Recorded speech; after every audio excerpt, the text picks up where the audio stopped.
আগামী দিনে সাংগঠনিক কর্মকাণ্ডকে আরো গতিশীল ও শক্তিশালী করার লক্ষ্যে নয় বনমালীপুর মণ্ডলের উদ্যোগে অনুষ্ঠিত হলো বিজেপির এক গুরুত্বপূর্ণ সাংগঠনিক বৈঠক। এই বৈঠকে উপস্থিত ছিলেন সাংগঠনিক মহামন্ত্রী রবীন্দ্র রাজু, সাংসদ রাজীব ভট্টাচার্য সহ দলের অন্যান্য শীর্ষ নেতা ও কর্মীরা। বৈঠকে বুথ স্তর থেকে সংগঠনকে আরো শক্তিশালী করা, জনসংযোগ বৃদ্ধি এবং আগামী দিনের কর্মসূচি সফলভাবে বাস্তবায়নের বিষয়ে বিস্তারিত আলোচনা করা হয়। পাশাপাশি কর্মীদের উদ্দেশ্যে বিভিন্ন সাংগঠনিক দিক নির্দেশনাও প্রদান করেন উপস্থিত নেতৃবৃন্দ। দলীয় নেতৃত্বের বক্তব্যে সাধারণ মানুষের কাছে সরকারের উন্নয়নমূলক কর্মকাণ্ড তুলে ধরা এবং সাংগঠনিক ঐক্য বজায় রেখে কাজ করার উপর গুরুত্ব আরোপ করা হয়েছে। বৈঠক নয় বনমালীপুর মণ্ডলে বিপুল সংখ্যক বিজেপি কর্মী ও সমর্থক উপস্থিত ছিলেন।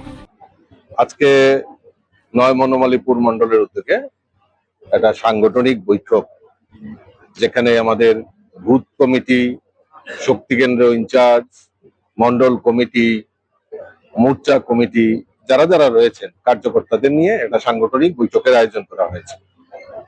আপনারা জানেন যে ইতিমধ্যে আমাদের দেশের যশস্বী প্রধানমন্ত্রী নরেন্দ্র মোদীজির 12 বছর যে পূর্তি উপলক্ষে সমাজের জন্য যে কাজগুলি করেছেন, এইগুলি জনসমক্ষে তুলে ধরার জন্য আমরা বিভিন্ন কর্মসূচি, আমরা ভারতীয় জনতা পার্টি আমরা বিভিন্ন কর্মসূচির মাধ্যমে সেগুলি পালন করা হচ্ছে।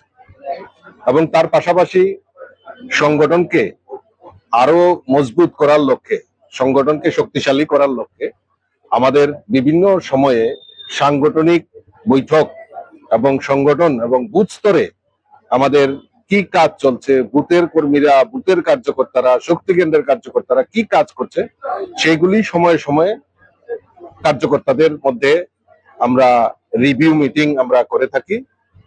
আজকে তারই অঙ্গ হিসাবে আমরা আজকে নয় বনমালীপুর মণ্ডলের উদ্যোগে সেই সাংগঠনিক বৈঠকের আয়োজন করা হয়েছে, যেখানে আমাদের রাজ্যের সংগঠন মন্ত্রী আদরণীয় রবীন্দ্র রাজুজি এখানে উপস্থিত থাকবেন এবং কার্যকর্তাদের সঙ্গে খোলাখুলি কথা বলবেন এবং আগামী দিন আমাদের আরো শক্তিশালী সংগঠন তৈরি করার লক্ষ্যে আমাদের কি অগ্রণী ভূমিকা হবে সে নিয়ে এখানে পর্যালোচনা করা হবে।